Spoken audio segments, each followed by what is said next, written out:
What's going on, guys? Finn on Fire here. Just wanted to do a quick little war recap. There's not a whole lot to talk about in this war. First of all, great job on the first war, guys. Obviously, I think we were playing a bunch of 12-year-olds, which, hey, I'll take that any day of the week because they suck and they're unorganized. Um, it really is like taking candy from a baby. So, just a couple things I wanted to kind of point out because, especially I see this time and time again.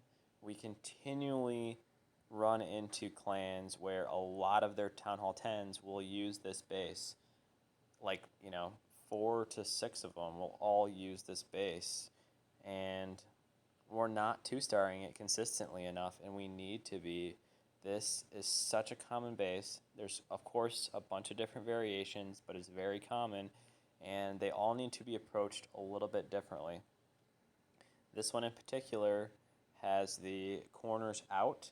Some of them have the corners like that. Some of them have the corners inverted. So they're all approached just slightly differently because it all affects, in the end, how you funnel. So I always like going in from the corners. Joe went in from the side here, which still got him the 2-star.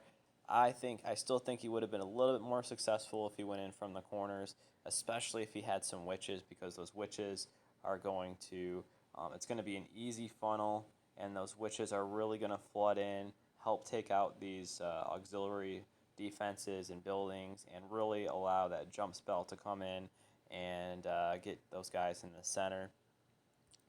He still had great success going up, up to the side, and obviously I know Joe knows what he's doing, so.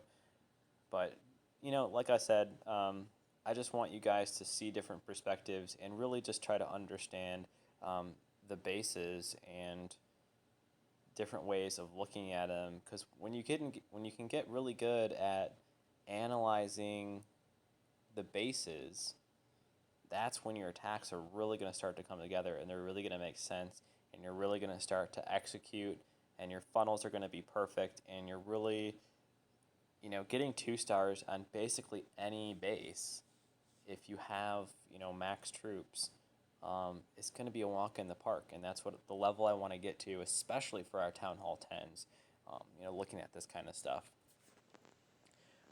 We didn't really have any crazy examples of some Town Hall 9 attacks this war because, they were going up against pretty easy bases. So, but this is a good example of a good Town Hall 10 attack on a base that we're going to see over and over and over again.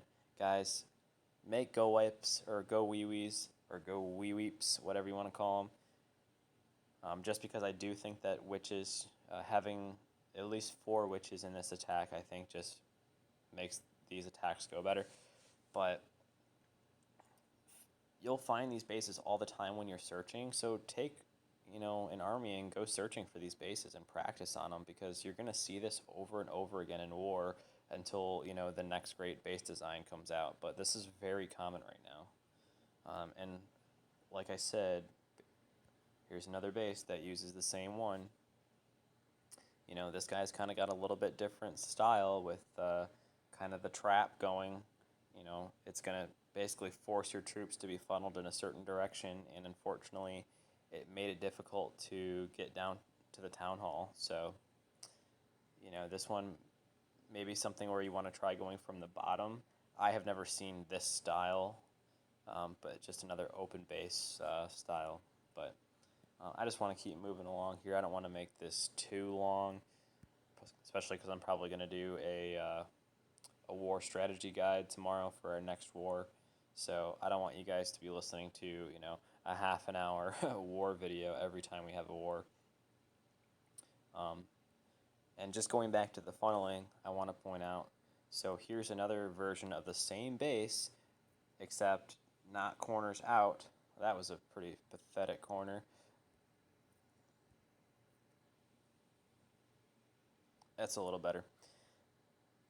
So your funnel is completely going to change. Instead of having that nice, you know, nice point that you can attack with your wall breakers and being able to funnel everything right up the middle and not have to worry about anything going to the sides, This one's almost reverse.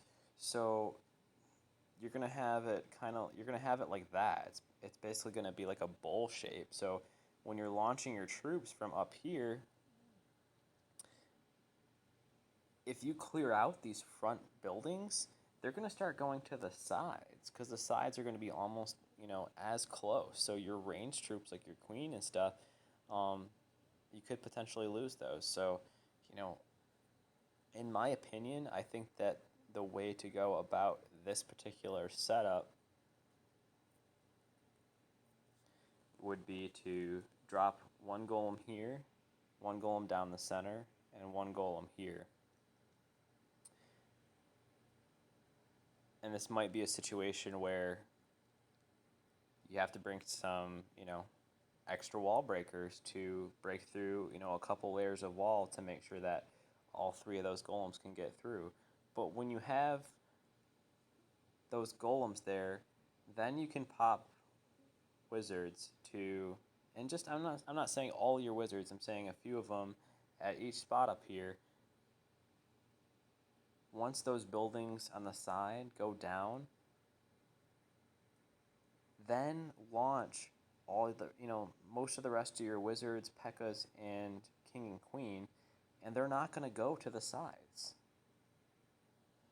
The tricky part is just making sure that those golems get into the middle of the base, or come together somehow after you spread them out. That can get a little bit dangerous.